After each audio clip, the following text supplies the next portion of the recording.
Sir ऐसे लोगों को मैं व्यक्तिगत रूप से जानता हूँ जो बिल्कुल अनपढ़ हैं, लेकिन रामचरितमानस को गाते हैं। यस यस यस, बिल्कुल ठीक कह रहे हैं, बिल्कुल ठीक कह रहे हैं। बहुत सारी रामचरितमानस की विशेषता ये है कि सर ये झोपड़ी से लेकर महलों तक है। अद्भुत जानकारी मतलब आपने दी है। ये मैं क्या बताऊं, चलिए इस पे एक दो चीजें और मैं थोड़ी सी आपके उससे जानना चाहूंगा। एक मतलब आमतौर पर एक प्रश्न उठता है, जैसा कि थोड़ी सी आपने उसकी जानकारी भी दी। एक मतलब महर्षि वाल्मीकि ने रामायण लिखी और आचार्य मतलब गोस्वामी तुलसीदास ने रामचरितमानस की रचना की। जी जी। तो इनके अगर मूल स्वभाव को चूंकि दोनों की दोनों रचनाएं जो हैं वो राम के जीवन पर आधारित हैं, दोनों ग्रंथ, है ना। अब वैसे तो लिखे तो दुनिया में बहुत सारे ग्रंथ गए भगवान राम के जीवन पर, लेकिन सबसे ज्यादा प्रमाणिक यही दोनों रचनाएं मानी जाती हैं। अब इनके मूल स्वभाव में आप किस तरह से परिवर्तन देखते हैं, कुछ उस पर रोशनी डाल पाए, क्योंकि आमतौर पर चूंकि ये रामचरितमानस हिंदी भाषा में है तो कोई भी पढ़ लेता है, समझ लेता है, जान लेता है उसके विषय में, और हम राम के जीवन को, पूरे जीवन को हम रामचरितमानस के माध्यम से बहुत सहज भाव से उसको परख लेते हैं, और पढ़ने के बाद हम यही मानते हैं कि भाई भगवान राम का जो जीवन है वो लगभग लगभग इसी तरह का रहा होगा, वो एक प्रामाणिक ग्रंथ मान लिया गया हमारे उसमें। अब जो महर्षि वाल्मीकि की जो रामायण है वो और ये, इन दोनों के कंपैरिजन में कहीं कोई बहुत डिफरेंस नजर आता है भगवान राम के जीवन में, या कुछ समानताएं हैं, ऐसा कुछ आपकी जानकारी में कुछ हो तो? नहीं सर, अब आप ये मानिएगा कि राम कथा जैसे एक माला है, हाँ, उस माला में राम कथा का धागा तो राम कथा का है जी, लेकिन उसके जो मोती हैं वो अलग अलग है। अच्छा। हाँ, अब जैसे मैं इसका थोड़ा विस्तार करना चाहूंगा कि वाल्मीकि जी को भगवान ब्रह्मा जी प्रेरणा देते हैं कि भाई आप यहाँ से कथा करो, विषाद से शुरू होती है रामायण। हाँ, वाल्मीकि को जो प्रेरणा देते हैं वो ब्रह्मा देते हैं। यस, उसमें क्या होता है कि वाल्मीकि जी तमसा नदी के किनारे स्नान करने जाते हैं, उनके शिष्य भरद्वाज मुनि उनके साथ में रहते हैं, और जब वो एक क्रौंच नाम का पक्षी होता है वो आपस में किलोल कर रहा होता, आनंद ले रहा होता, शिकारी एक बाण मारता है तो उसकी मादा मर जाती है, जो नर पक्षी भारी विलाप करता है उसका, उस विलाप को करने से स्वतः उनके मन में एक श्लोक आ जाता है, मां निशाम त्वगतः शाश्वती समा, कुछ इस तरीके का एक श्लोक आता है, और बड़ा बेचैन हो जाते हैं महर्षि वाल्मीकि, क्योंकि संतों का जो हृदय होता है ना, संत हृदय नवनीत समाना, उनका जो दूसरे के कष्ट परेशानी देखकर उनका जो हृदय ना वो पिघल जाता है, वो सो नहीं पाते हैं। वाल्मीकि जी आ जाते हैं, वो श्लोक गुनगुनाते रहते हैं, श्लोक गुनगुनाते रहते हैं, तब उनके अंदर एक नया उसका श्लोक का अर्थ आता है, ब्रह्मा जी की प्रेरणा से वो रामायण की रचना प्रारंभ कर देते हैं। एक बात कहना चाहता हूँ कि रामायण संस्कृत भाषा में लिखा गया आदि काव्य है और वह त्रेता युगीन ग्रंथ है, तो वह ऐतिहासिक ग्रंथ है। ऐतिहासिक ग्रंथ, ठीक। रामचरितमानस ऐतिहासिक ग्रंथ नहीं है, ये भक्ति प्रधान ग्रंथ है, और यह एक ऐसी राम की एक ऐसी मूर्ति का, राम के एक ऐसे चरित्र का गोस्वामी जी ने निरूपण किया है, एक समन्वय करके निरूपण किया है, जो वाल्मीकि रामायण में इसकी भाव व्यंजना बिल्कुल मेल नहीं करती। अच्छा, इसको अगर मैं थोड़ा सा 2-3 लाइन में इसको मतलब इसका पूरा वो करूं, विश्लेषण करूं, तो क्या ऐसे कह सकते हैं कि चूंकि रामायण का जो निर्माण है वो भगवान राम के अपने जीवन काल में हुआ है, जी बिल्कुल, तो उसको ऐतिहासिक यानी इतिहास के दृष्टिकोण से हम देखें तो ज्यादा प्रमाणिक है, और जो रामचरितमानस है वो भाव प्रधान ज्यादा है, भक्ति के संदर्भ से ज्यादा प्रमाणिक है। मतलब इन दोनों में ये हम अंतर, मूल जो अंतर है वो ये कह सकते हैं कि रामायण को हम ऐतिहासिक दस्तावेज माने एक तरह से, कि उस वक्त जो उनके जीवन काल में घट रहा था भगवान राम के में, वो एज इट इज उन्होंने लिख दिया।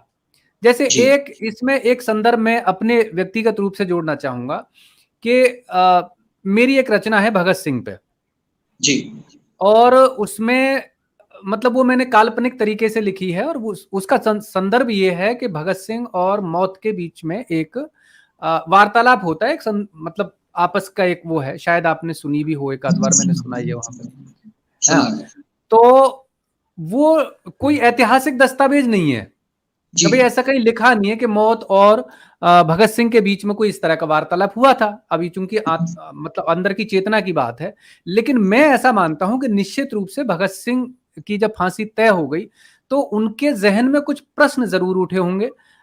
जिस आदमी का मरना तय हो जाए कि भाई कल मुझे मरना है, तो निश्चित रूप से वो कहीं ना कहीं एक चेतना उन चीजों से थोड़ा सा वार्तालाप तो हुआ होगा। तो इसको क्या हम इसी अंतर से समझ सकते हैं दोनों चीजों को, कि भगत सिंह का पूरा जीवन जो इतिहास के पन्नों में कहीं दर्ज है वो, और एक जगह दूसरा मेरी रचना जो उन इतिहास के पन्नों में दर्ज नहीं है, कहीं आत्म चेतना का एक मतलब परिणाम स्वरूप है कि मौत से पहले भगत सिंह का एक साक्षात्कार मौत के प्रति और मौत के कुछ सवालों के जवाब। तो मतलब इस तरह से हम कुछ मान के चलें कि अंदर की चेतना के द्वारा जो चीज आई है एक भक्ति भाव के रूप में, उसको हम रामचरितमानस कह सकते हैं, और जो इतिहास के पन्नों की तरह एक दर्ज है उसको हम रामायण कह सकते हैं। जी महर्षि वाल्मीकि। चलिए, जी जी एक अंतिम प्रश्न संजय जी मैं और करना चाहूंगा आपसे। मतलब रामचरितमानस को हम अगर एक कसौटी पर कसना चाहें, वैसे तो खैर ये मतलब थोड़ा थोड़ा मैं उस प्रश्न के उत्तर की तरफ पहुंच गया हूं, लेकिन फिर भी आपके मुंह से मैं सुनना चाहता हूं। मतलब अद्भुत ग्रंथ है रामचरितमानस, इसमें कोई वो नहीं है। तो एक कवि के रूप में अगर मैं देखना चाहूं तो निश्चित रूप से मतलब अगर आज के संदर्भ में कोई इस तरह की कोई रचना करना चाहे तो मुझे नहीं लगता कि वो संभव है, और अगर होगी भी तो बिना ईश्वरीय कृपा के मुझे नहीं लगता कि ये असंभव। मतलब मैं एक कवि के रूप में ऐसा मानता हूं कि कोई भी रचना, यानी एक हम 2 पंक्तियां भी लिखें तो भी वो तब तक नहीं रची जा सकती जब तक कोई ईश्वरीय कृपा न हो जाए। अब इतना बड़ा ग्रंथ किसी व्यक्ति ने रचा है तो निश्चित रूप से, जैसा कि आपने बताया कि कहीं भगवान शंकर की उनके ऊपर कृपा दृष्टि रही और उसके आशीर्वाद स्वरूप वो रचना हुई। तो इसको मैं 2 चीजों में मतलब डिवाइड करके अगर देखना चाहूं कि हम रामचरितमानस को एक काव्य ग्रंथ के रूप में ज्यादा श्रेष्ठ मानेंगे या एक आध्यात्मिक ग्रंथ के रूप में ज्यादा श्रेष्ठ माने, या दोनों चीजों को कंबाइन करके हम इसको देखें, किसको आप ज्यादा प्राथमिकता देना चाहेंगे? सर, गोस्वामी जी ने इस ग्रंथ में ना इसका जवाब इसी ग्रंथ में भी दे दिया है। उसको उन्होंने कहा कि मुझे जो जो जिस दृष्टि से देखना चाहेगा ना, मैं उसी दृष्टि से उसे पूर्ण दिखाई दूंगा। जी जी साहित्यिक दृष्टि से कोई देखना चाहेगा कि उसमें अलंकार, व्याकरण का मात्रा, दोहा में कितना क्या होता है, छंद में क्या होता है, उस से अलंकारों की दृष्टि से, रस की दृष्टि से उसको देखना वो चाहेंगे तो उन्हें अद्भुत काव्य का दर्शन होगा।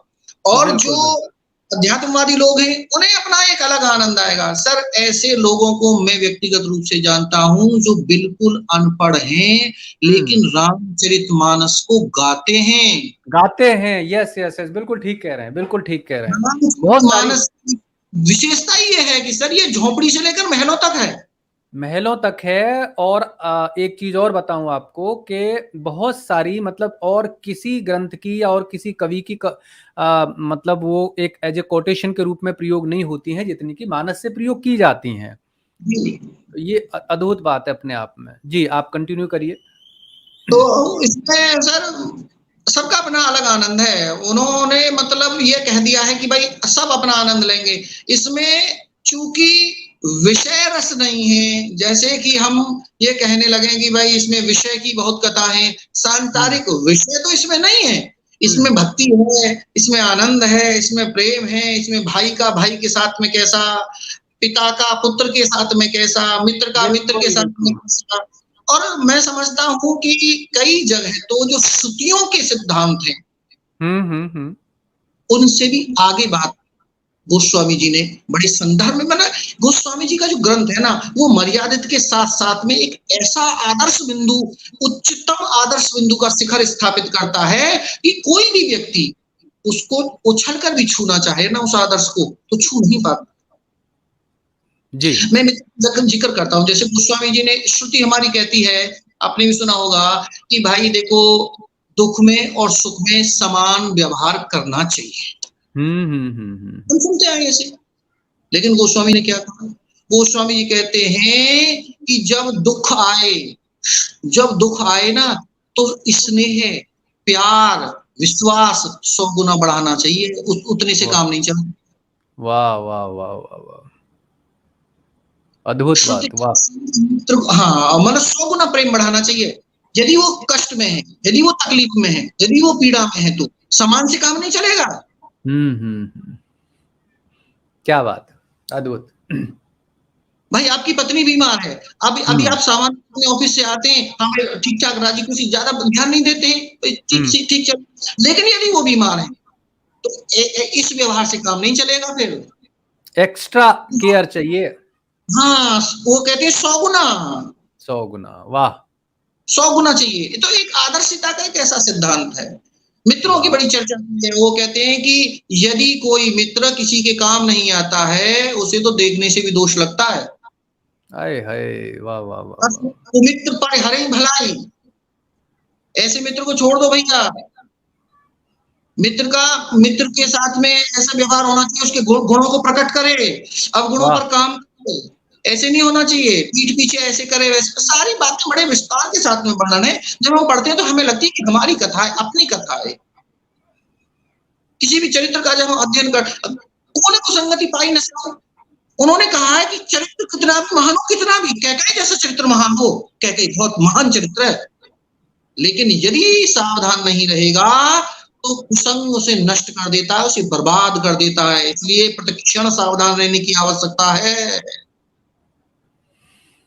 पत्नी के रूप में भी श्रेष्ठ है कैकेयी, और अपने पति के साथ में युद्ध करने भी जाती है कैकेयी। राजनीति कैकेयी संपूर्ण पत्नी है, वो राजनीति में भी हस्तक्षेप करती है, उनकी राजनीतिक समझ भी बहुत है। महाराज दशरथ उनसे राजनीति के विषय में भी चर्चा करते हैं, और वो युद्ध कौशल भी दिखाती हैं, और वो एक जो प्रेम होता है, वो उसकी भी प्रखर मात्रा है उनमें।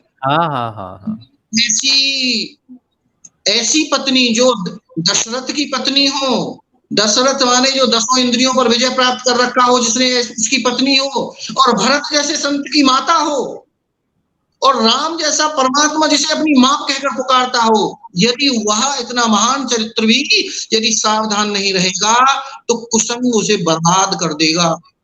क्या बात है, वाह वाह। स्वामी जी की छोटी छोटी जो बातें हैं ना, वो बड़ा आनंद देती है। क्या लिखा है यार, क्या बात है, अद्भुत।